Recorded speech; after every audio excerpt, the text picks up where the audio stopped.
welcome. We're all glad you came today. Am I talking loud enough? Okay. Welcome to the 2026 Economic Development Corporation of Wayne County's annual meeting. We are grateful for our electricity partners at Whitewater Valley REMC, Richmond Power and Light, and Indiana Municipal Power Agency, who has sponsored our event for many years by providing lunch to all of our attendees. We also want to thank the Barn at Helm for providing our beautiful centerpieces and Heartbreaker Entertainment for providing the audio visual for the meeting. It is my pleasure to serve as the board chair this year and represent the great work of the EDC of Wayne County. I'm sure you have read or heard about all the projects managed by the EDC board and staff that range from our new housing projects and neighborhood revitalization to business investments, projects, and expanding utility capacity in our industrial parks.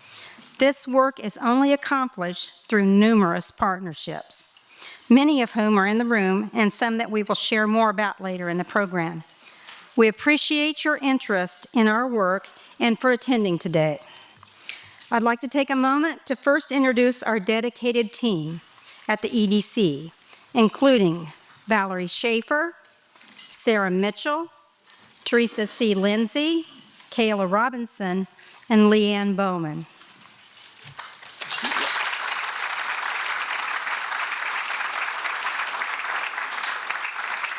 They work hard.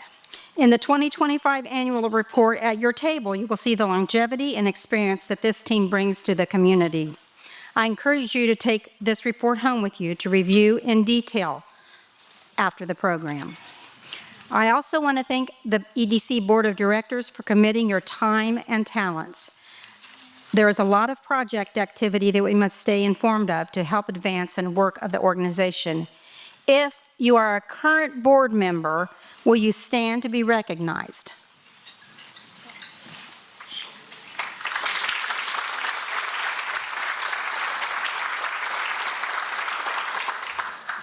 This group of leaders represent diverse business interests and backgrounds from across Wayne County, who collectively provide valuable insights into our work in the community.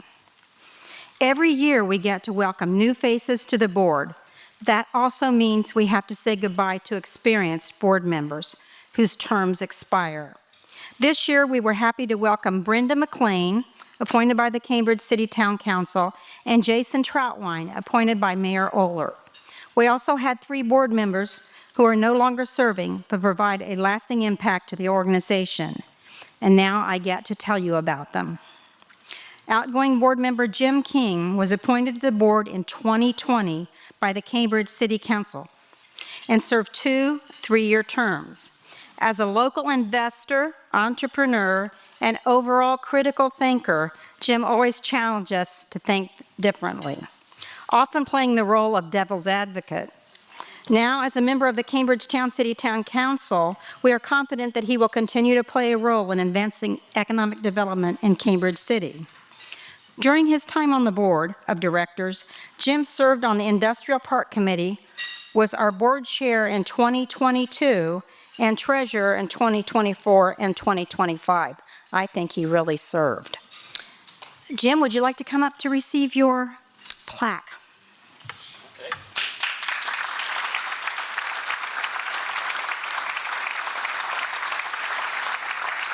Okay. Oh, we're gonna stay here. We got to get a grab and ball.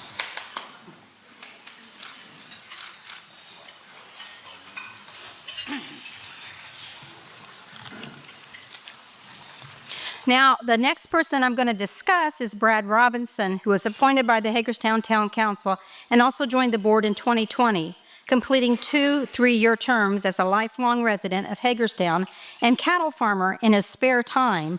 Brad was a true advocate of rural Wayne County.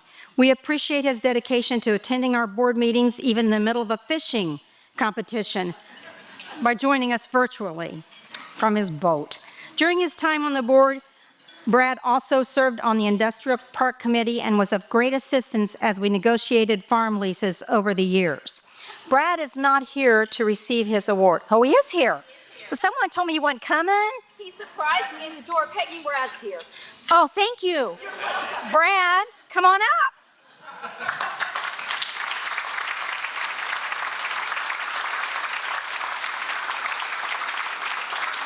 Well, Brad, Very brief.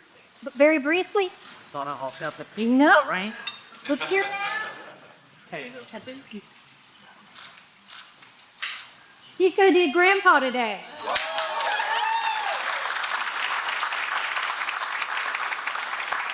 I was all ready to tell that story. Now, I would like to recognize outgoing board member and our past chair for 2025, Jim Tanner.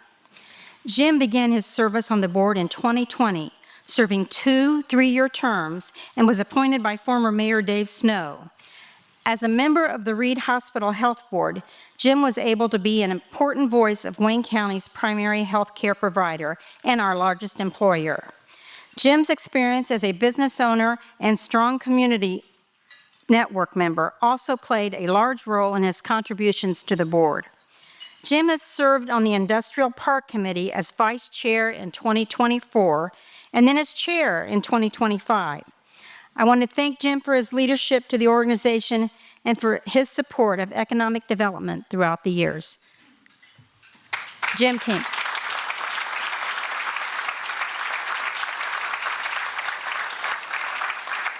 There we go, Jim. Thanks for coming. No. Oh.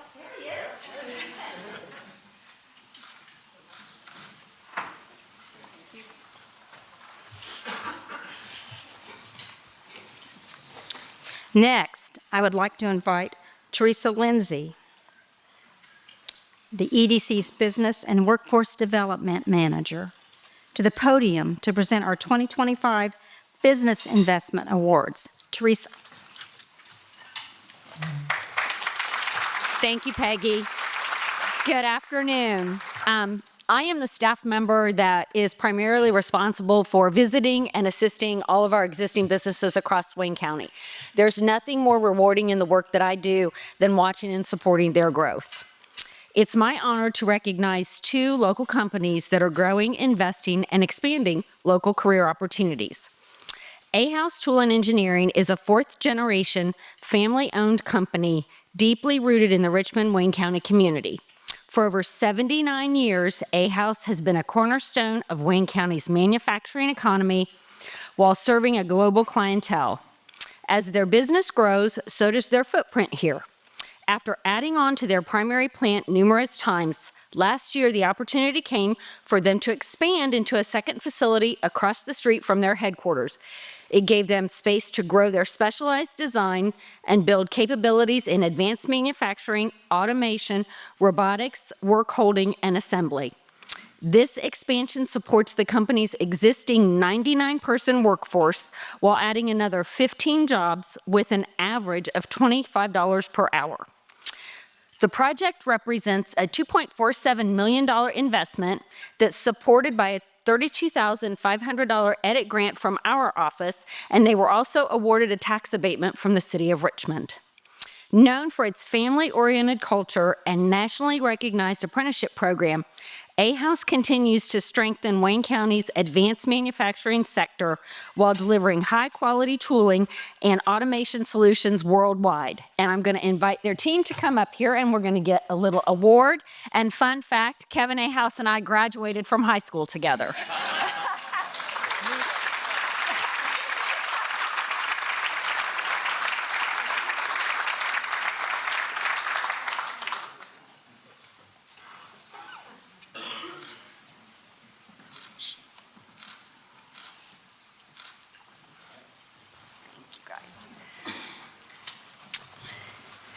So next, I would like to talk about Milestone Trailer Wash. It is a family-owned business created and led by Indiana natives Joel and Greg Eberline. They realized there was a critical gap in our local supply chain and decided to establish a truck washing facility that will provide comprehensive cleaning services for food-grade and refrigerated trailers, primarily focused on supporting our region's growing pet food sector. Their plan includes building a 9,000 square foot facility that will meet FDA standards on 5.7 acres in Phase 1 of the Midwest Industrial Park. In total, they will invest $2.36 million, will create 6 jobs paying $20 per hour plus benefits. To assist with this development, our office provided a $26,000 edit grant and facilitated the sale of the site in the Midwest Industrial Park Phase 1 for the city of Richmond.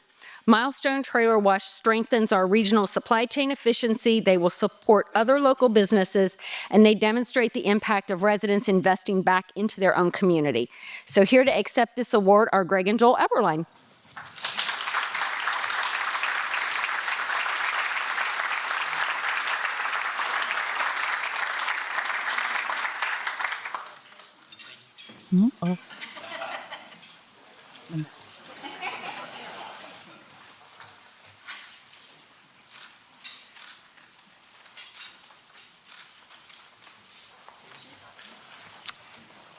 So now I would like to welcome our illustrious leader, Valerie Schaefer, to the podium. She's going to share with us a 2025 year-end review.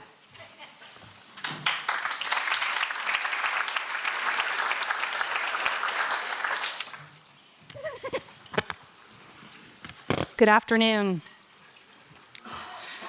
Successful economic development does not happen in isolation. It's the result of many organizations and people bringing together their expertise and resources.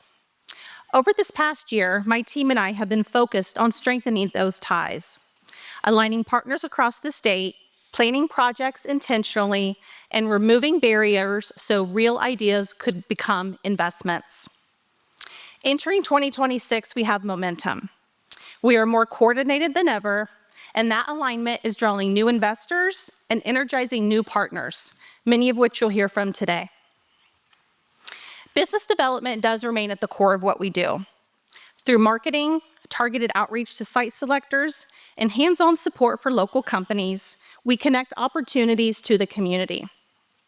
The 2 projects that Teresa shared today are examples of how direct assistance help local companies grow, retain jobs, and expand payrolls that circulate throughout our community. At the same time, the EDC is helping to build infrastructure and the foundation that businesses need. In our industrial parks, we are reconfiguring lots to be more marketable and expanding utility capacities to meet the needs of our targeted industries. That work positions Wayne County to compete for quality, long-term investments that create stable careers and strengthen our tax base. But most economic prosperity, it's broader than just industrial parks and manufacturing plants. State and local economic development practice has evolved to recognize that people choose a community based on its quality of place. If we want businesses to be able to hire locally, and if we want our students to want to stay, we must stabilize our neighborhoods, create vibrant downtowns, and offer amenities where people want to live.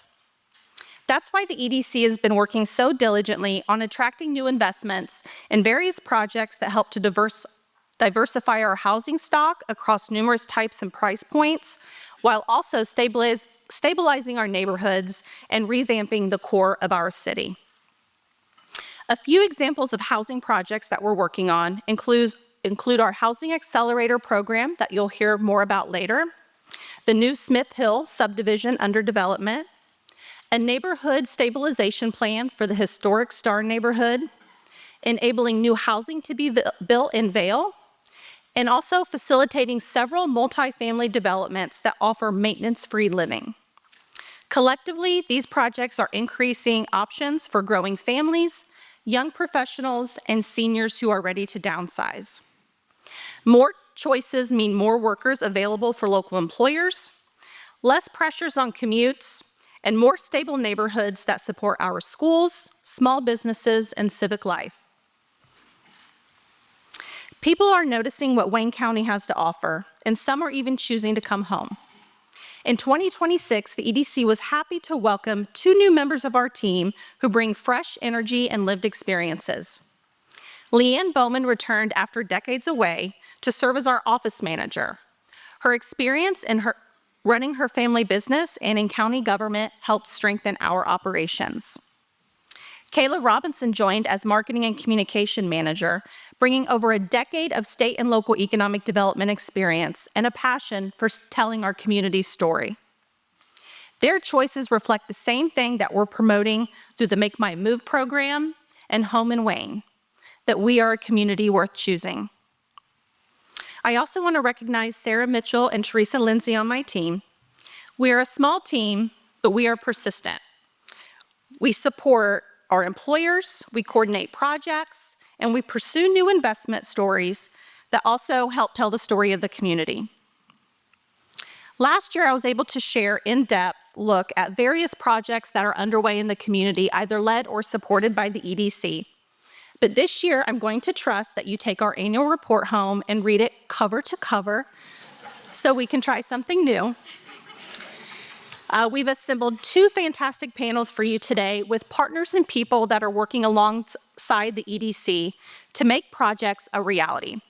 First, I'd like to welcome our Downtown Revitalization and Development panelists up here with me while I provide a brief introduction.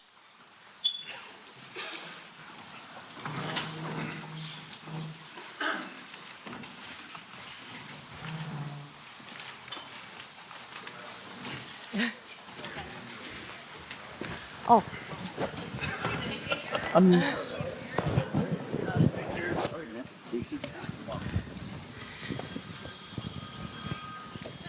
Downtown Richmond is experiencing a revival with over $100 million in planned investments underway with numerous partners who made the decision to invest in our future. Those investment partners are here with us today to share more about their individual plans and projects, so we have a collective vision of what's on the horizon. This unprecedented investment is only made possible by the jump start we've received over the years in state and philanthropic giving. It all began back in 2013 when the city of Richmond was designated as a stellar community. That designation came with access to several state grant programs and tax credits. These programs made possible the revitalization of the former Y into the Music City Place apartments, the creation of Elstro Plaza, several facade improvements, new upper-story housing units, owner-occupied rehab in Vale, and the creation of the Loop multimodal path. Fast forward to 10 years in 2023, when the second large wave of investment began and kicked off with 6 in Main. This is thanks to a $2.5 million Ready One award, along with a $4 million tax credit from the IEDC. That jump-started local support that was needed to close the financial gap on the project. This project you cannot miss in downtown Richmond that's currently under construction by Flaherty and Collins. This $38 million investment then helped Earlham College leverage a $25 million grant from the Lilly Endowment that is implementing several redevelopment projects we'll hear about today, overseen by a couple of partners, most notably Richmond Neighborhood Restoration and AP Development. That leads us to the Wayne County Land Trust, who is boldly investing in dozens of properties downtown and in the Depot District that will carry on redevelopment efforts for years to come. Lastly, a $3 million LEI Ready 2 award from the IEDC, combined with local government support, is providing downtown revitalization grants to help existing property owners revamp their properties. I'm thankful to each of these partners for believing in our community and for confidently investing in our future. So I'd like to start by asking all of our panelists to introduce themselves and the organization that they represent. Darren Kentner with Flaherty and Collins Properties out of Indianapolis. Rebecca Gilliam. I'm Executive Director of the Wayne County Foundation and also now the Wayne County Land Trust. John Anderson with AP Development. Dakota Collins, Director of Community Relations and Revitalize Richmond at Earlham College and the President of Main Street Richmond. Jeff Plaster, Wayne County Commissioner. Okay, so as each of our panelists talk about their projects, I'm going to advance slides and you'll see that the projects will start to layer on the map so that we can see how much investment is collectively happening currently in downtown Richmond. So First two questions are for Darren and John. We'll start with you, Darren. Can you just share an overall picture of what the 6 in Main project entails, the timeline, the number of units, and any unique amenities that you want to share about the project? Sure. So the project is, I'll go out of order, but if I forget something, let me know. It's 150 apartment homes, a mix of 1 bedroom and 2 bedrooms, might be a few studios and even potentially a 3 bedroom, but generally 1 and 2 bedroom apartments. It's 4 stories, 1 building.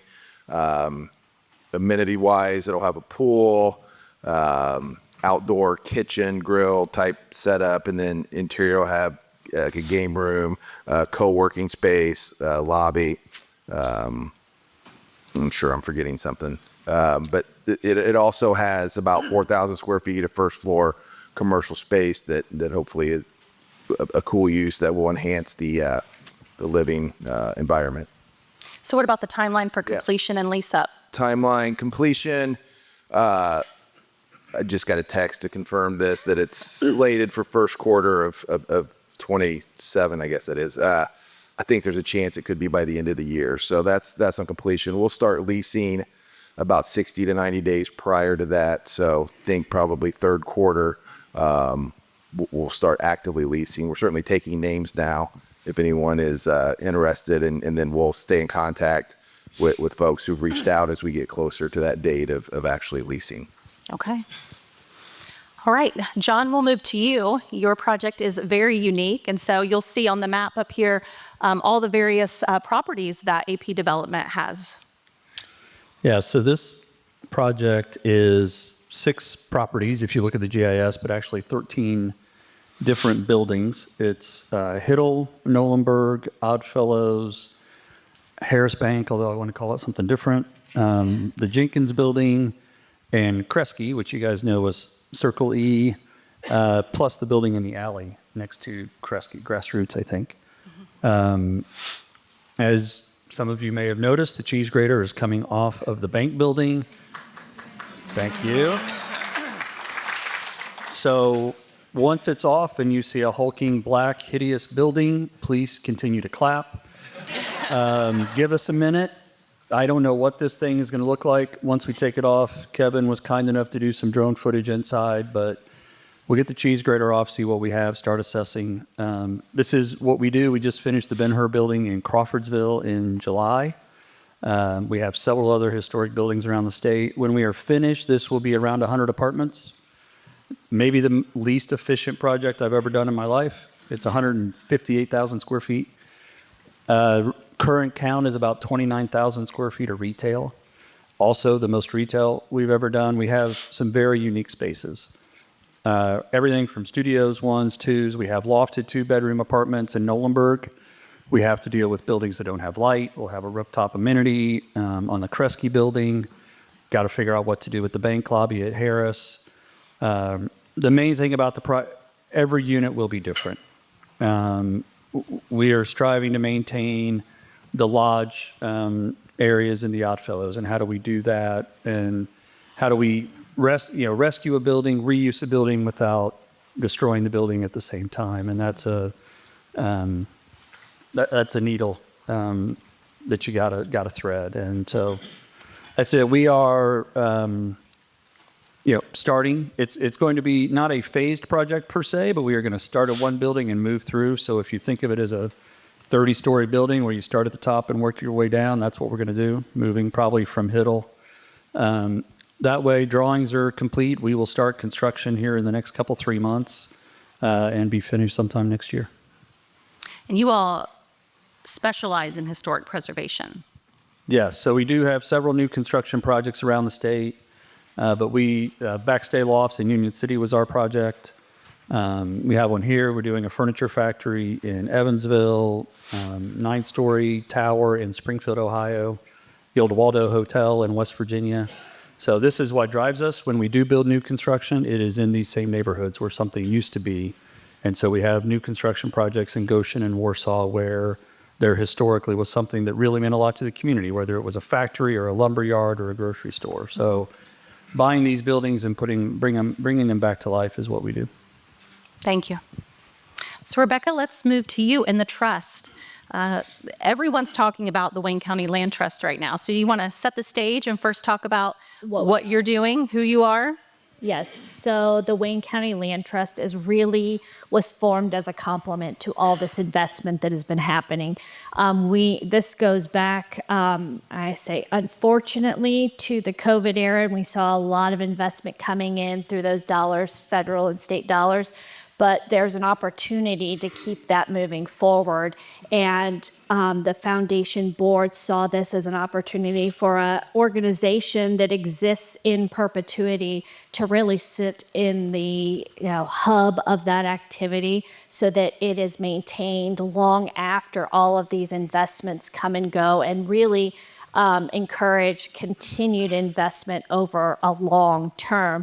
And we know that this is just the tip of the iceberg. We want to see redevelopment, we want to see population growth, and that's what really spurred the creation of the Wayne County Land Trust, which is a trust of the Wayne County Foundation. So it was established by the foundation. We are its only member, and we are serving as a vehicle to acquire property and then ultimately redevelop those properties. Currently, we have 13 properties, a lot more buildings like the others, but it's about 300,000 square feet that we are now in a design and development phase where we're really trying to figure out how those are going to be reimagined and brought back to life, especially on their second floors.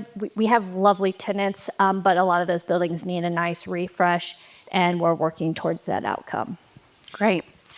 So at the same time, the Wayne County Land Trust is working. The EDC has been working with our partners at Intend Indiana to form the Wayne County Land Bank. And so there's a lot of confusion between the two efforts. So as Rebecca mentioned, the Land Trust, just remember, they're focused on commercial redevelopment. They are privately funded, and the trust is handling that redevelopment themselves. The Wayne County Land Bank is focused on residential properties. They are going to be acquiring vacant, abandoned, and blighted residential homes in neighborhoods and finding an end user to redevelop those. So just wanted to kind of set the stage on the difference between the two. And we have our partners from Intend here that will talk more about the land bank in our next panel. So for Darren, John, and Rebecca, can you kind of talk about why a stable downtown is so important to a community?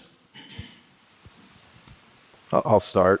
Well, I think it would be careful in case people aren't downtown people, but downtown is kind of the first place that people think of, especially outside of a good community. When you mention that city to them, their mind or picture is first going to go to the downtown. And I think it's hard for a community to be strong without having a stable downtown where people can gather and, have a sense of community. So without that, as it starts spreading out, it becomes less stable, and I think is exposed to, problems, growing stronger and, just having a negative impact on the entire community.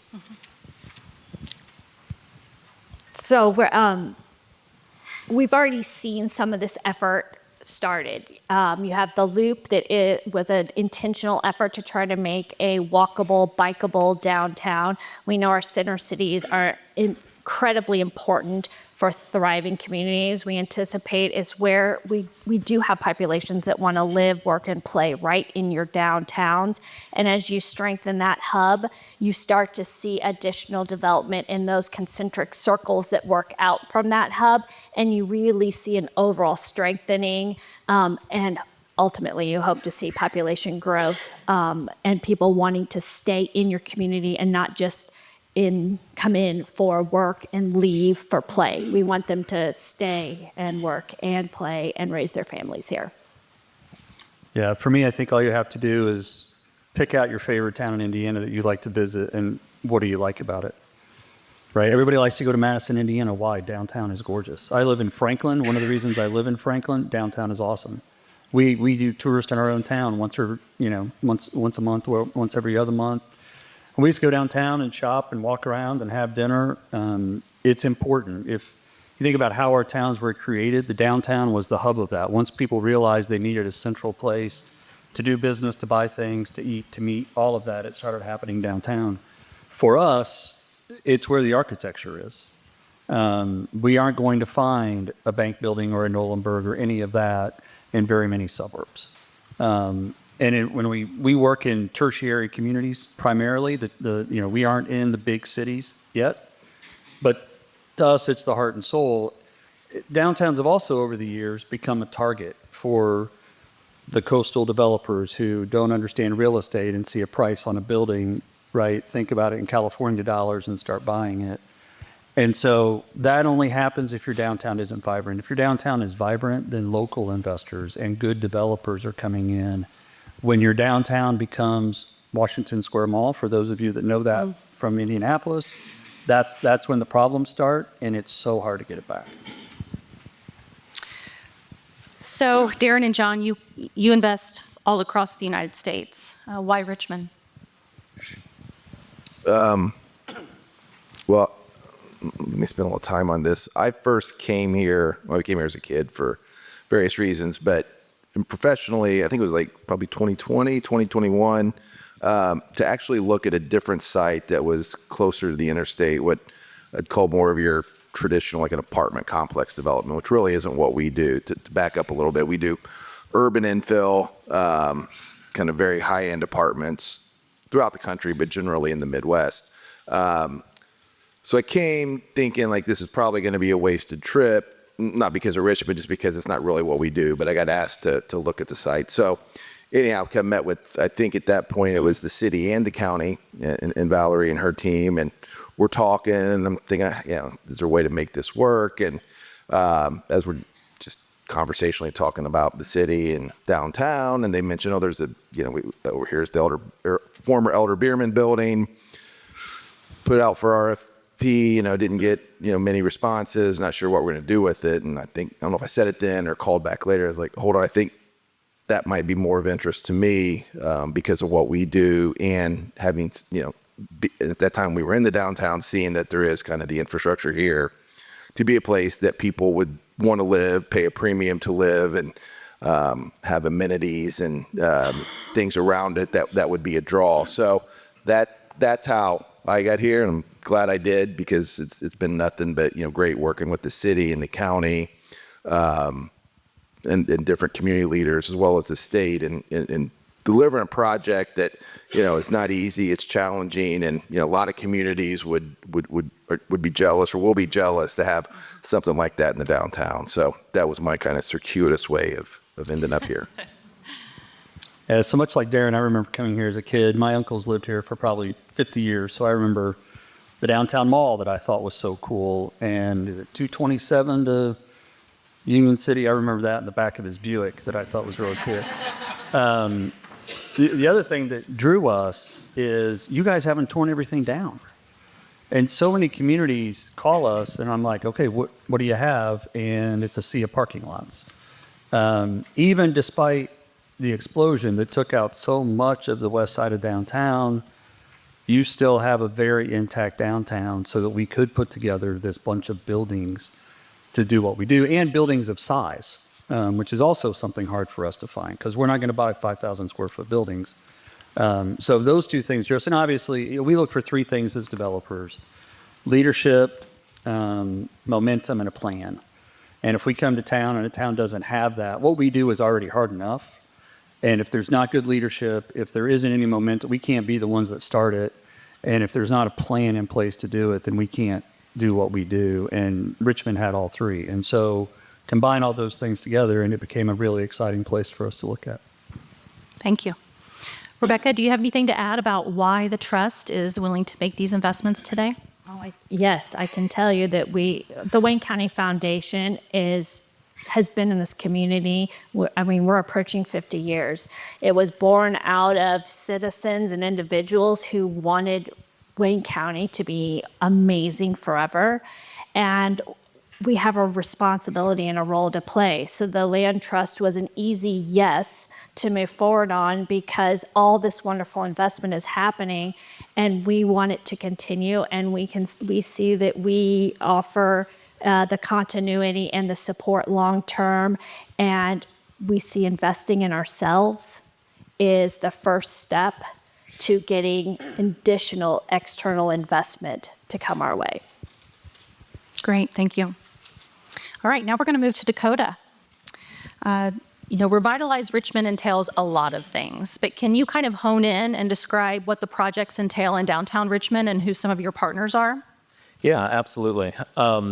So Revitalize Richmond, as a reminder, is a $25 million grant funded by the Lilly Endowment for an overall over $100 million project, pulling in a lot of the pieces that you've already heard about. And so Revitalize Richmond is really built on three main pillars: activate, build, and connect. Build is all of the things currently happening. We're partnering with John and AP Development to do a lot of their projects. We're working with the Wayne County Land Trust and Richmond Neighborhood Restoration to do a number of the the smaller to mid-size buildings throughout downtown. You've all seen the incredible Reedmore property that R&R recently completed that has already started to change the landscape of what downtown actually looks like. And now we've announced moving forward with this new partnership between the Trust and R&R and Earlham's Revitalize Richmond, work on the 713 building, which is the former Tabletop Adventure property. Thanks. And we'll have at least two more, maybe even three, depending on if the budget allows. And so that build is all about the historic architecture and making sure we have properties that can survive into the future. But activate is, like John mentioned, when you go to any downtown, what do you find exciting about it? That's where activate really lives. It is bringing people downtown for events. It's beautification and wayfinding signs and green space and seasonal decor and public art and any number of things that you really think of when you go to a cool, exciting, and vibrant downtown. It also includes the development of a new makerspace with our partners Eric and Becky Demick-Eastman, both Earlham grads, at the corner of 10th and Main in the former BSN Sports building. That is now named The Hive. It also includes our investment into the Whitewater Gorge activation plan through the City of Richmond's Parks and Recreation Department. And so anything that makes downtown look and feel vibrant is really what activate is. And then finally, our last pillar, connect, is really just about how we move people through and to the downtown and the Depot District, both citizens, but also Earlham students from campus to the core of our city. And so we want to see that more and more and more. And so you also asked about partners. I've mentioned a lot of them, but we have the City of Richmond and the Parks and Recreation Department. We have the Hive Richmond, that's the makerspace. We have Main Street Richmond, the Indiana Small Business Development Center, Richmond Neighborhood Restoration, the Wayne County Land Trust, the EDC, and AP Development. And so really Revitalize Richmond is a project of community partnerships. We are serving as Earlham as the driver behind this. We secured the funding. We're ensuring everything keeps going. But the people really doing the work are the experts in the room. The people right up here with me are the ones activating things every day. Now, how about retail recruitment? How is Earlham helping in all of this development happening? We know that one of the major pieces of a successful downtown are cool and vibrant businesses. That's what draws people to come in. Events are good, beautification is good, but businesses are where we really live. And so we have two primary pieces that we're working on here. One is in a partnership with Main Street Richmond, is really and the Indiana Small Business Development Center, really supporting local entrepreneurs and small business owners to achieve whatever they set out to achieve. It's supporting the people we currently have downtown who have invested in downtown Richmond for a long time, trying to secure their businesses there. But it's also working with up and coming entrepreneurs to make sure they have a really solid business plan and expectations for themselves moving forward so that they can be successful. But at the same time, we all know what a risk entrepreneurship can be. And so we're partnering with an Alabama-based company called Downtown Strategies. And they're providing a couple of services for us, but the primary one is that they are looking regionally around us at independently owned businesses that fit our needs and have a track record and model of success for their business.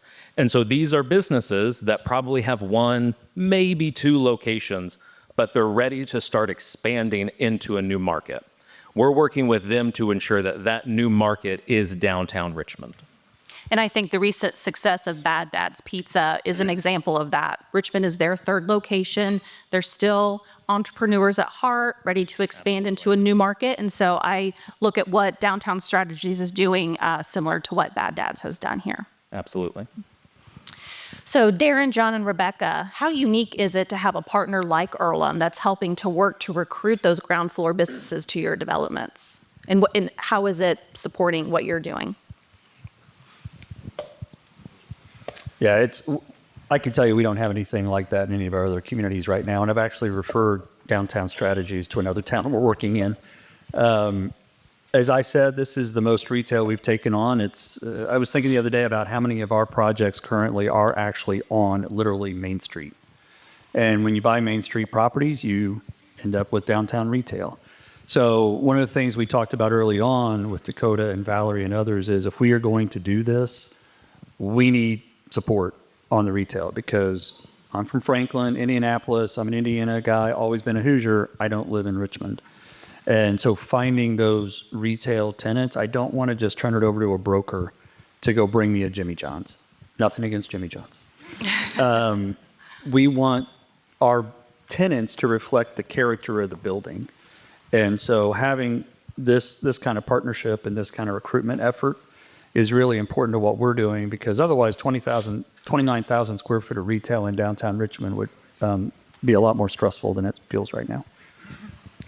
Just quickly, I'll add it's very unique. I'm not aware of at least another community we're in where stuff like that's happening. And retail, it's tricky. It's scary. We have some properties that are on what should be the best, retail streets with traffic counts and, income levels. And it's still a revolving door of tenants opening, closing, and sometimes not even able to find tenants. So any help you get on the retail side is great. We would, in a perfect world, we would have no retail on our properties, but cities want it, and it's a good first floor use. But it is by far the trickiest use of everything we do.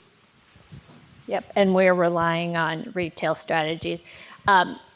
We want retail. We took on all of our properties have first floor retail. We knew that going in because we know how critical it is for our downtowns and center cities. So we're already working on that. You're going to see some new promotion going out. We have one already ready to go, and we're going to have a couple more first floor spaces coming online in the next, by the year end. One other thing I would say is we have really good tenants as well, just like Rebecca. One of the challenges with your downtowns, any downtown, is as the downtown declines, the rent declines. And then the tenant reflects the rent, or the tenant is able to get started because that's the rent. If we come in and spend $30 million, that rent has to move up. And so it's not just attracting a tenant to fill a space, it's attracting a tenant who can be successful enough to support the investment in the space. And that is totally different than just, hey, let's go find some people to fill our space downtown. And I just want to say to everybody directly, we've got a room full of brilliant, incredible business owners and leaders. If you ever thought about opening up a downtown business, now is the time. It's not time to wait. Things are going to be different in a year or two. But if you've ever thought about it, connect with us, and we are happy to connect you with ample resources to help get that done. All right. Okay, Jeff, we're going to shift to you now. All right. So can you talk about the Downtown Revitalization Grant Program that we launched in 2024 and its impact across the county? I will do that. So let me start by saying it's great to look out on so many people here. And as I think about this, so many of you, in fact, probably most of you, have been involved in these conversations and in these projects that go back 8 or 10 years at least, probably a lot longer than that. And in one of those conversations with a group, I remember Paul Lingle saying, you know, to revitalize downtown, it's going to cost in excess of $100 million. And we all kind of looked at him and said, wow, we've got our work cut out for us. But now, 10 years later, we've crossed that threshold of more than $100 million. Probably inflation had something to do with that. I'm sure Paul was exactly right on how much it would have cost then. So one of the ways that we got involved, and reflecting back on what Rebecca said about COVID, there was an opportunity as the federal government parsed out funding all across the nation. The county received $12.8 million in ARPA funding, American Rescue Plan. I think the city received about $7.5 million, and all of the towns received some. And the Okra at the state level put together a program called the Hoosier Enduring Legacy Program. We applied for that jointly, the city, the county, and 6 small towns, applied for funding, received permission to participate, got $1 million of additional money from the state, put together a plan that included all of those towns, the city, and the county. And one of those projects that we selected was to work together jointly as a group and invested $2 million, $1 million from the county, $1 million from the city, and put together this program of downtown revitalization. We gave grants of up to $100,000. We reserved at least one grant for each of those communities that had a qualifying application. All but one of them did have a qualifying application.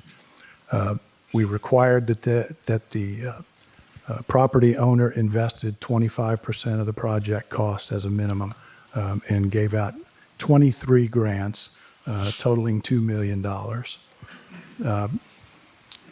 As it turns out, the total investment, instead of that $2,667,000 in grant and match money, is going to end up being between $4 and $4.5 million because of the projects that people took on. Each of the 6 participating towns and the city of Richmond received grants based on applications. So we had a scoring committee. We looked at the overall score, the impact of that project. In the end, 13 grants were awarded to buildings and owners in Richmond, 5 in Cambridge City, 2 in East Germantown, and 1 each in Dublin, Economy, and Spring Grove. And as you look around the downtowns across the county, you'll see some of that improvement.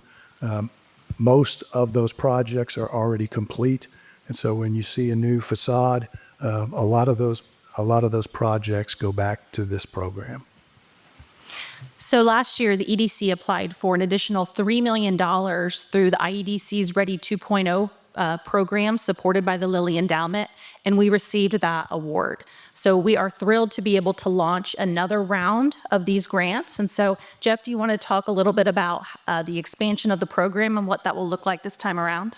Absolutely. So the final details are not all put together, but essentially there's $3 million in grant money that has been received by the EDC. We were fortunate enough that the Indiana Economic Development Corporation allowed us to use the $2 million of ARPA funding that we had already invested as part of the match money, because there has to be one-to-one match of local public investment versus the money from the READY program.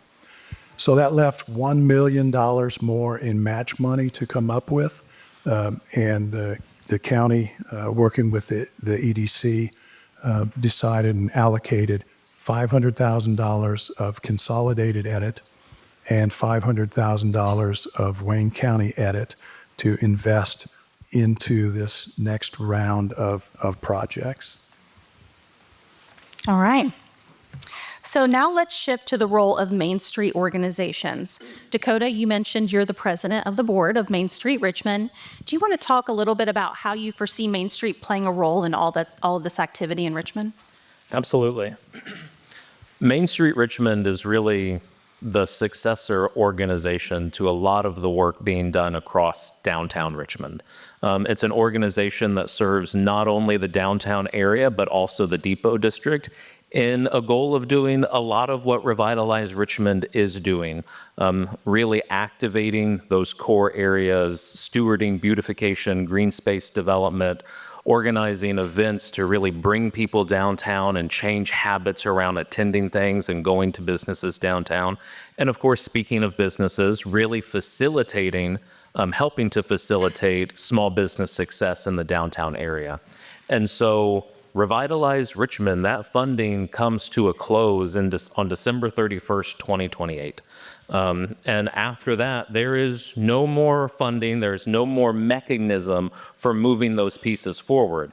And so what we do over the next 3 years to set up Main Street Richmond as that organization to continue things on, to solicit additional funding, will be imperative to continuing on all the great things happening downtown. And so just a shameless plug, I'm the treasurer of the board. Thank God. You all will be, many of you will be hearing from Dakota and I over the next year or two. So Rebecca, let's talk about Fort Wayne County's Main Street Coalition. How do you see that group helping to advance all of this work downtown? Sure. So the Wayne County Foundation has an initiative called Forward Wayne County, which many of you are familiar with. Under that umbrella, we have a Main Street Coalition. It's actually been meeting for a number of years, so that's not a new part of what we do. However, this is an incredible opportunity to come alongside Richmond and their Main Street organization, as well as the others across the county, because if we go back to why are center cities and downtowns important for a thriving community, your Main Street organization can serve as that hub long-term to really ensure that it is successful well after all the investment has taken place.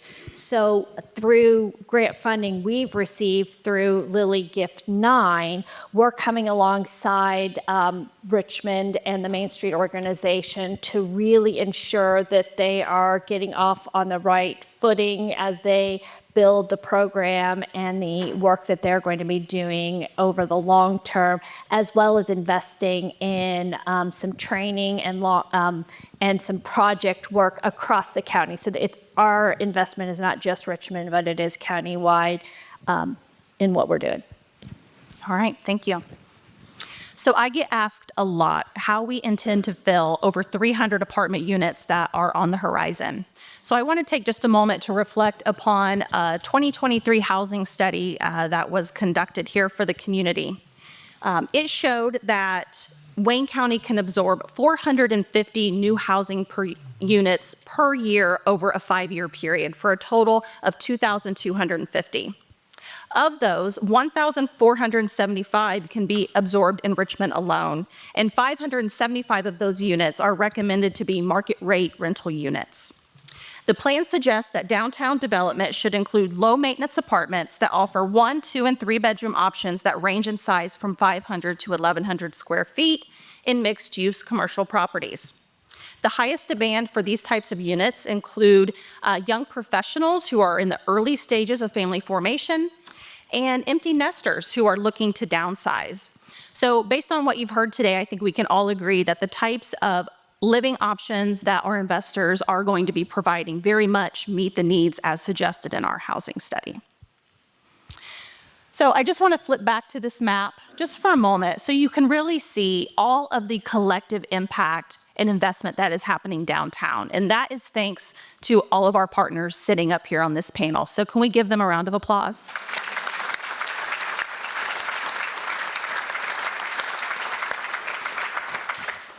All right, thank you all so much for joining us.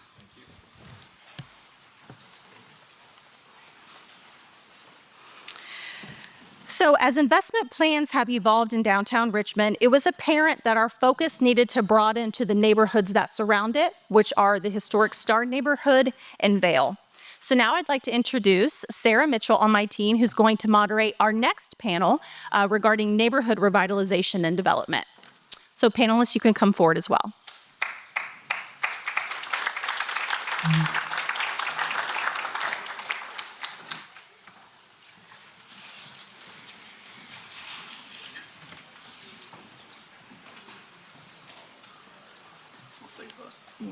No, I won't.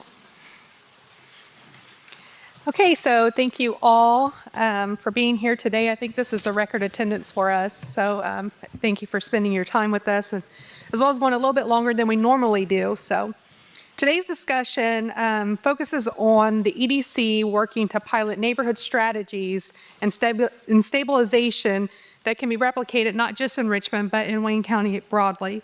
So we'll show two examples specifically in neighborhood stabilization, and then we'll show another example with the Housing Accelerator Program.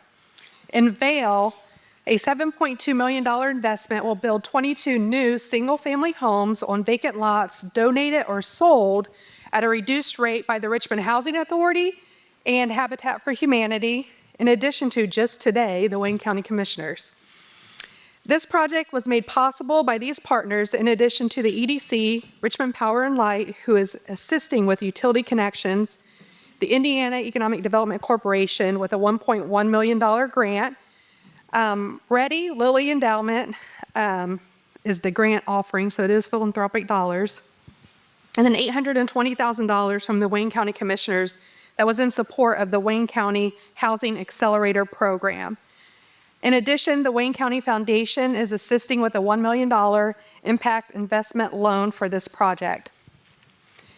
And looking at the map, you'll see where the school is located there in the center of the neighborhood, and off to the west is where 10th Street Park is, which is the first city park.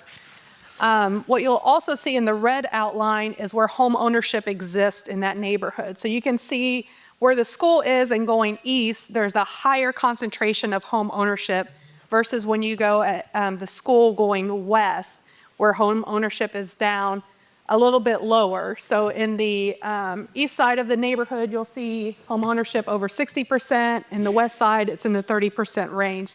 And you'll also see in the black where homes were demolished as part of the blight elimination program. Overall, there were 211 homes that were demolished in Richmond. 40 of them were in this neighborhood, and we are rebuilding on 22 of those lots. So this is just to give you an overview of where some activity has happened, in addition to where the neighborhood stabilization program happened in 2013. And you'll see that in the kind of fainted yellow color as well. And we'll touch on that a little bit with Josh's comments. But in STAR, there was a $5.1 million investment that is planned that will rehabilitate and return 22 homes for home ownership opportunities. So just to reiterate, in Vale, there'll be 22 new homes built on infill lots. In STAR, there'll be 22 homes established rehabilitating existing structures. This project was made possible by partnership with the EDC through the Economic Development Corporation of Indiana with a $976,000 grant through Ready Lilly Endowment, $369,000 from the City of Richmond through its Redevelopment Commission, and $980,000 from the Wayne County Commissioners in support of both the Blight Program and the Wayne County Land Bank. In neighborhoods like Vale and Star, we are not starting from scratch, but we are also not fully stabilized. We have schools and neighborhood anchors, some strong historic housing stock, and some opportunities that is for infill. They face challenges such as disinvestment, scattered vacant properties, aging housing conditions, and some demolition needs. These gaps in reinvestment also make new housing development very difficult. Our goal overall is to stabilize blocks, support existing residents, and create opportunities for new home ownership that is both affordable and market rate. So here in the Star District, the home ownership rate is in the 30% range. So you can see that in the red outlined area. And then in the blue squares that you see there, that is where the 22 new rehabilitated homeowner opportunities will exist. Star is a beautiful historic nationally registered district where we have the Wayne County Museum, the Reed Center, Star Park, and some other neighborhood anchors. So there are a lot more neighborhood anchors in Star than in Vail, but a lot of opportunity for redevelopment. So in other areas throughout Wayne County, like Hidden Valley in Richmond and Mears Estate in an unincorporated area just outside of Cambridge City, there's a need to complete unfinished subdivisions that were previously platted years ago, but now need small-scale subdivision completion for housing development. Programs like the Housing Accelerator Program are designed to help fill that gap by supporting infrastructure and enabling builders to deliver homes that remain affordable for residents. This $820,000 investment in infrastructure will result in $25 million in 82 new single-family homes across Wayne County. Today, I'd like to focus on what exactly works in transitional neighborhoods as well as developing neighborhoods, especially when you're trying to finish out blocks and create lasting stability, not just short-term activity. One of the most powerful revitalization strategies is completing neighborhoods that were never fully built out or have experienced property loss over time. Revitalization in neighborhoods like these doesn't happen through one project or one organization.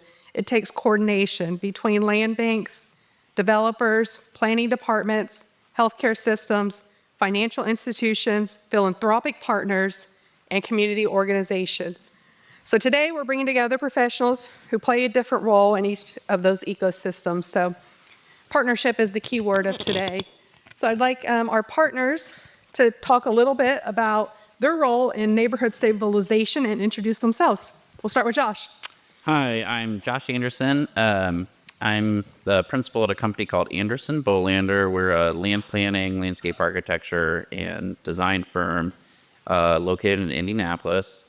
We partner with the Interurban Center, which is a center within Sagamore that does revitalization planning, mostly in disinvested communities centered around economic development. And so I'm representing the Interurban team in doing a revitalization plan for Star District. Great. Joe? My name is Joe Fillenworth. I work at a nonprofit called Intend Indiana, based out of Indianapolis. We do a lot of different things from development to lending. I'm on the land bank side of things, so I've been working with the EDC and our local government partners to help stand up the Wayne County Land Bank. I'm Jeb Reese. I'm the Director of Strategic Initiatives at Intend Indiana. Fun fact, I'm also from Wayne County, so I'm very excited to be back. And on our other side of the house, like Joe mentioned, we act as a housing developer, so we partner with different communities to develop affordable homeownership opportunities, typically infill housing around historic downtowns. And quick shout out for Jeb. He passed the bar last night, so. Thank you. All right, Mike. I'm Mike Frame with Trademark Construction. We are the developers of Hidden Valley, Willowbrook Place in Centerville, and Mears Estate. We're also engaging in a contract with these guys to build 11 of the new homes in the Vail district. We're pretty excited about that project. Great. So we'll start out with Mike. What generally prevents the market from taking on these properties and these projects? It all has to do with affordability and what the costs that have kind of built up over the last 5 years. It just doesn't pencil out anymore for developers. Paul, he's developed more than anybody in this town, and he pretty much did it with private money, but it doesn't make sense today because you can't make a lot for what you can get out of it. And when we build lots, we're kind of unique because we're a builder, and it's pretty much for us a tool that we have to build a house. So it's the same as a hammer. I'm not looking to profit off of a lot. I just want to be able to build it and have it and put together as a package to build a home. So it creates a more affordable scenario for the people that are looking to build homes. Great. So Josh, also Jeb and Joe, feel free to fill in as well. What prevents the market from investing in some of these disinvested neighborhoods? Well, I mean, when you say the market, it makes me think like what prevents a private home builder from coming in and building a new home and then selling it at a market rate? And I think the challenge is that a lot of the data that we did in the Star neighborhood is pointing to that the economic resources just aren't there for the folks to be able to afford a new or a rehabbed home. So the average household income in Star District or in the census tract that Star's in is the lowest by far in the city, which is the lowest in the county, which is the lowest in the region, which is the lowest in the state, which is, so it all adds up. And so, the ability for a person to be able to even acquire financing to purchase a home, it's not realistic for folks that live there now. Why doesn't it just jumpstart itself? I think people don't want to be the first. I don't think a person wants to go in and take a risk of building a new house in an economically distressed area and then hope that they can convince a person to buy it when the 400 properties around that home are, in a distressed situation. So I think that's where it takes leadership and it takes planning and thoughtful initiative from nonprofit partners, city leaders, state leaders, to really create momentum and help to get the market in the neighborhood back to a healthy condition, because it's just not functioning correctly today. Thank you. Joe or Jeb, did you want to add anything there? Yeah, I'll add on the land banking side. So I think the idea with the land banking side is to start to create some of that momentum that Josh was talking about. So if you think about areas that might be traditionally risky from a financing perspective, if you're a nonprofit that wants to go in and just start to jumpstart some of that progress, what the land bank can do is it can offer you land to do that on. If you're the nonprofit and there's no land bank, it might be really hard to justify going into an area that's already risky from a financing perspective and just purchasing a bunch of property in hopes that you'll find some sort of subsidy in the future. So where the land bank kind of ties this all together to kind of start the process is the nonprofit can go to some sort of lender or financer through grants or philanthropy and basically say, I don't own land in this neighborhood, but the land bank is holding land. And if you do give me financing, then I'll be able to use that land to start a project, which just drastically reduces the risk in terms of the development for the nonprofit, but also for anyone trying to finance in that area. Because what the grant giver or the financer wants to know is, can the project actually get done? And so the Housing Authority and Habitat for Humanity over the last several years since the Blight program ended has kind of acted as a land bank for the Vail project. Jed, did you want to talk to a little bit about how when we discussed those properties with you, it made a lot of sense with the amount of clustering that has occurred in that area? Yes, yeah. So every time we're working on a neighborhood stabilization project, we're interested in partnerships that are multi-year, focused in a centralized area, so that we're not just dropping a few houses and then walking away. So what was really exciting about the opportunity in Vail was that these were 22 houses, basically between 10th and 15th, South A and E, in a very concentrated area. And we're coming at it from the perspective of our future buyers. We want to make sure that we're putting them into an equity building opportunity so that they can eventually sell the house more than what they paid for it. Great. So next we'll talk a little bit more about infill housing and subdivision development. And one of the biggest challenges in a transitional and a developing neighborhood is assembling enough properties to create that visible change. So that's kind of leading into what Jeb talked about there. So what acquisition strategies have proven to be the most effective in assembling properties for new housing development?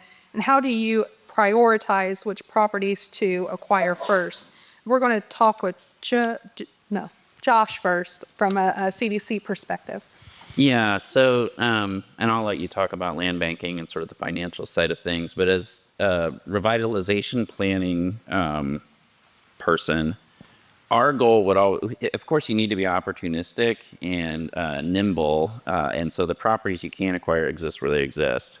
All things equal, we strongly recommend acquiring properties in a highly concentrated area I think to think back to the work we did in the neighborhood called St. Clair Place in Indianapolis, which folks from Indy recognize that name. That was the Super Bowl legacy housing neighborhood.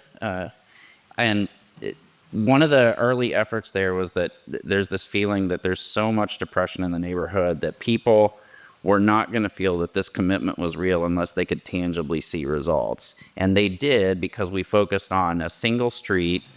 It wasn't the only street we worked on, but we were very focused on a street called Jefferson. And through year one, you saw activities on that street. A person, if we were trying to drive them into the neighborhood and convince them that this was real, you can feel comfortable buying a house here. You're going to be safe. You're not going to lose your investment. We could drive them down Jefferson Street, and they could see with their own eyes, okay, this is real. There's a commitment here. I'm seeing houses being constructed. They look good. I feel safe. I feel welcome. And so for us, that's highly important, is it, especially early on, is to show that physical commitment in the reality of the building and housing stock that people can see and feel comfortable investing in. Mike, do you want to talk a little bit about, from a contractor's perspective, what it looks like when we cluster these properties and reducing mobilization costs and those sort of things? Sure. One of the things I wanted to add about this, though, before I do that, is my business partner Terry and I. We grew up in this community. We've been here our whole lives, and we've been pretty passionate about making some of these areas better than they were. I remember back when they were very well maintained neighborhoods, and they were, well kept, and you had a lot of owner occupied housing, and over time, it's not like any other community. It just deteriorates and goes away. And you drive around town now, and you look at stuff that you used to look at and be pretty excited that was in your town, and now you're not. So I've talked a lot to Sarah and her team about how we could participate in that. So when we look at what we're going to do with these 11 homes, it gives us kind of a feeling of we're kind of helping move that needle a little bit. But with your question, when you do a cluster of homes, more than one, maybe, and then they're similar, location, it gives you get a little bit more bang for your buck, because you're not having to mobilize many times, and you can leverage materials by doing multiple things at the same time. So we were able to provide a cost structure for these that made sense to all sides, to keep the cost as low as possible. I know one of the homes on there, we were involved with the NSP, and we did a remodel, and that's back when Sarah was at the city, and Sharon was there, and we were involved in that, and that did move the needle in a lot of the areas of town. In fact, I know Sarah lives in one of those. So, yeah. Okay, so next we're going to talk a little bit more about subdivision strategy. So we'll kick this back to Mike again. When we're talking about the Housing Accelerator Program, how does working in a neighborhood that has a primary plat in place work versus a new greenfield site and getting that established? Well, you get more instant gratification. So what happens there is, and I keep looking at the most experienced person in the room, Paul.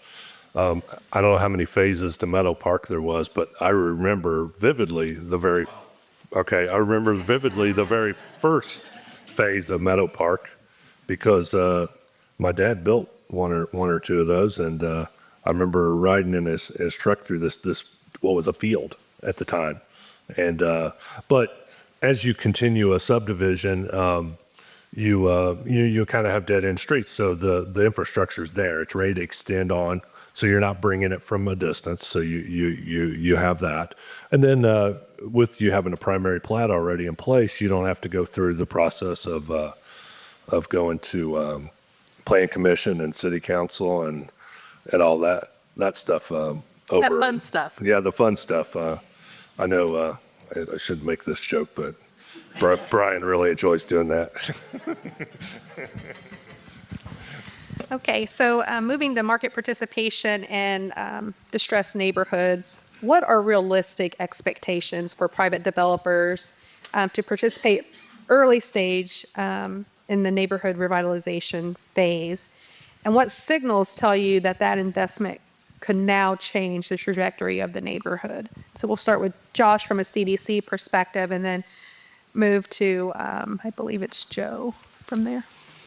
Yeah, so for the private developers that we work with in neighborhood revitalization work are oftentimes, a builder building at a building or multiple buildings within a neighborhood, single family homes, duplexes. And the reality is you can't expect them to sign up to make a financial loss with no incentives involved. And so I think that's where having, an economic development strategy is really key so that we can figure out, how do we balance the spend we need on these homes with what they can sell for and realistically entice a developer to work with us to build those homes. When you have relationships, you can lean on those a little bit, but that only lasts for so long. If a person can't commit to doing that over and over in a neighborhood the size of Star, where, you may be looking at over 250 parcels in the neighborhood. So, I think long term, you have to figure out what those early gaps are and then help to right size the market with the momentum you create. And so then, Joe, from your perspective, looking at this, what helps to also pair with just the overall investment? What other neighborhood activities can happen to spur that? Well, so from the land bank perspective, I think the land bank is really kind of setting the scene and like providing the canvas for these larger comprehensive development projects to happen. And so the land bank's doing that in a few different ways. So when it's acquiring property, it's acquiring property that goes unsold through county tax lien sales. So these are properties that were rejected on the private market, ended up in a tax sale, and then again were rejected in the tax sale and just didn't go sold. So where the land bank would come in is it would acquire that property, clean it legally and physically, because a lot of times you might have a vacant lot that has legal issues that prevent development. And then what the land bank could do is it could either provide it to the market, straight to the market if there's, incentive to develop on it, or it could help assemble these larger projects. And then the land bank could look at where it's getting these tax sale properties and maybe do some private market purchases as well. So really helping the nonprofit developers and the for-profit developers to get enough scale to where one of these development projects is more feasible. When it comes to areas that might need subsidy, if you're just developing one or two homes, it can be difficult to kind of scale that. And so where the land bank comes in is they could say, we've got 20 properties. Maybe your development process is going to be more efficient now that you have 20 properties instead of just one or two. And I'll speak to that a little bit when he talks about cleaning up the title. When we were going through the blight elimination process, it was very hard to believe the amount of, I would just call it baggage that was on some of these properties. You're talking about not just debt or associated with the mortgage. It might be someone's credit card, their child support, alimony. I mean, everything is legally tied to that title. So what Joe's talking about is a very messy process that they have to clean up. Also, Joe, do you want to talk a little bit to the land bank and how they work with putting on deed restrictions and program agreements so that way when the new developer comes along, they are held accountable for the redevelopment that happens? Yeah, so a big part of the land bank's role is to prepare the sites for development and pass them on to a developer, but its job doesn't stop at the sale of the property. What the land bank wants to make sure happens is that the property is actually redeveloped in a way that contributes to the community. The land bank is supposed to be a local steward of these properties. So while they might sell the property to a developer, they'll sell it with an agreement that development will be completed in a timely manner to the extent that the developer promised kind of when they went to apply for purchase of the property. And if the developer doesn't do what they said they're going to do, the land bank would have the authority under that contract to take the property back and find a new developer who might be more responsible and more applicable to the project, basically. And so in doing that, it'll make sure that the property doesn't re-enter the tax sale process or return back to vacancy and abandonment, especially because that process can take a number of years to happen. So you could be sitting there for 2 years, and if there was no project agreement and no land bank oversight over the construction, that property could just sit and still remain a nuisance to the community. So the land bank's at the starting side of it and creating the site, but also making sure that development actually happens.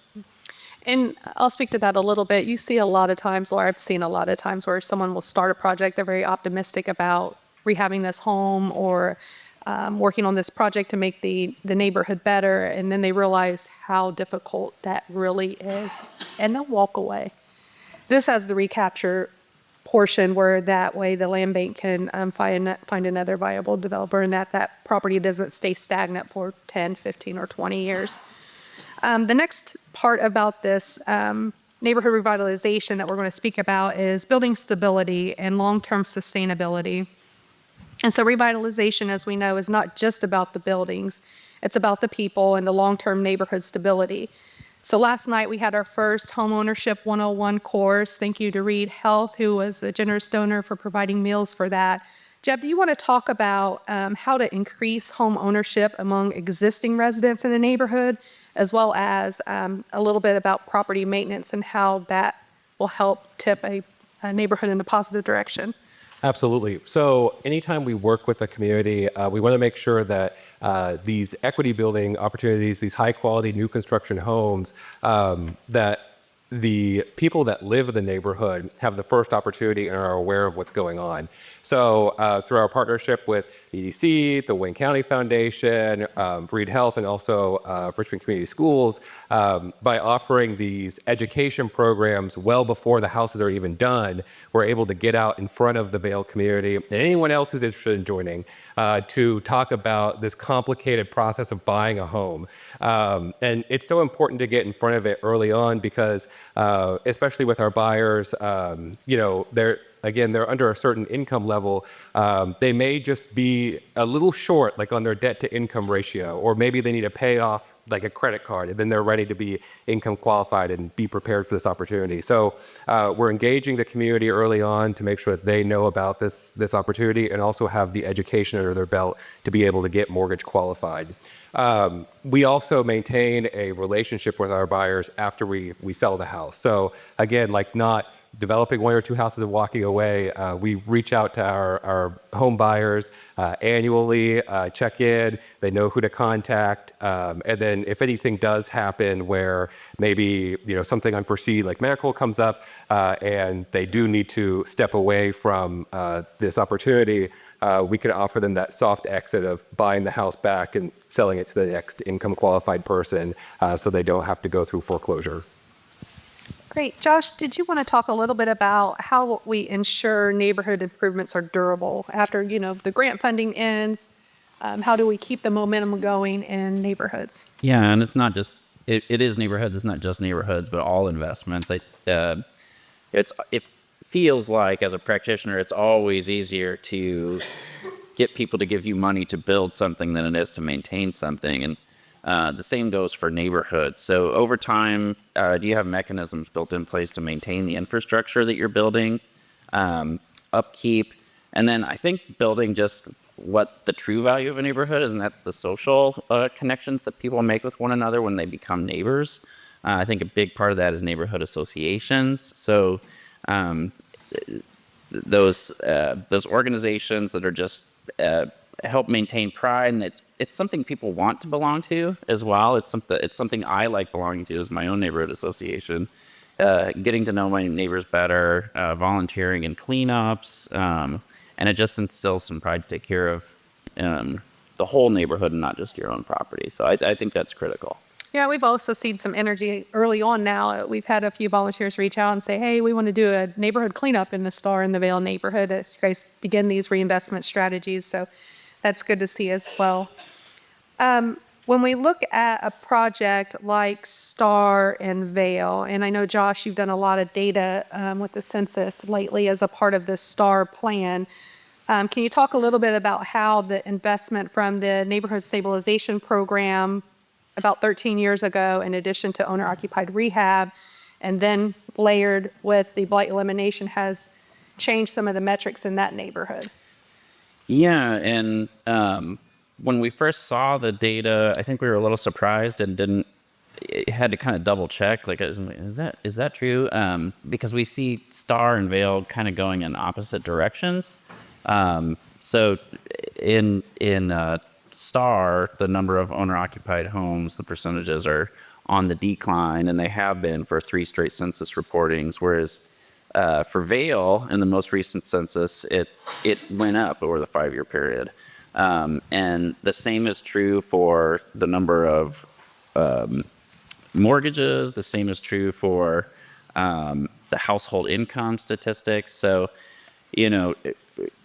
double checking that data, it really is true that sometimes it's hard. It's not as easy to perceive change when you're just driving around in a neighborhood, though I'm sure you can, as is sometimes occurring, and it really is making a big difference, the efforts that you've made there, and it shows up in the census data. Thank you. And we're hoping to see that same increase in Star. 5 years from now in Star. Yeah. I know you're running out of time. Can I add real quick? Yes, last comments. Yeah. So this question is one that when she asked it and we're going over this, I said, that's a question I'd really like to know the answer to too, as well. Because when you do this stuff, how do you know it's going to continue on? And bringing this team together and talking to them and kind of a been there, done that scenario where they've done it in different areas and been successful, I'm pretty excited about it. And I think when you go in and create some housing stock, you're going to continue that on, because then you can go to a market rate, because you're going to have some to compare it to, and just keep the ball rolling. So that's what we're hoping. Anyway, right? Yes, absolutely. So as the speakers have talked about a little bit, neighborhood revitalization requires a lot of patience. It requires a lot of collaboration and strategic investment. So thank you to the panelists. Thank you, everyone, and we'll close out.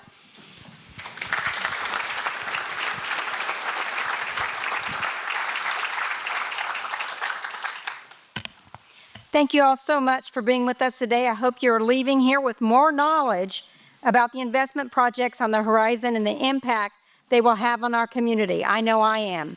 I invite you to join us in sharing all of the projects that are underway to help spread excitement and positivity about Wayne County. I want to go to again thank our sponsors at Whitewater Valley REMC, Richmond Power and Light, and Indiana Municipal Power Agency for providing this. It was a delicious lunch. We have plastic cups out front. If some of you want to take a bouquet, please don't take the jar, but there are cups out there for you to put them in. And we appreciate each and every one of you for taking part of your day to join with us. Thank you.